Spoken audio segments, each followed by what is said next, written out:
Holi blood of Jesus Christ. యేసుక్రీస్తు అమూల్య రక్తము చేత మీరేమయ్యారు? దేని నుండి? పాపము నుండి, శాపము నుండి ఏమయ్యారు మీరు?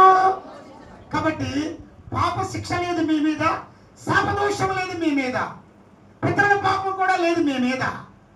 You are redeemed. నీవు విమోచించబడిన దానవు.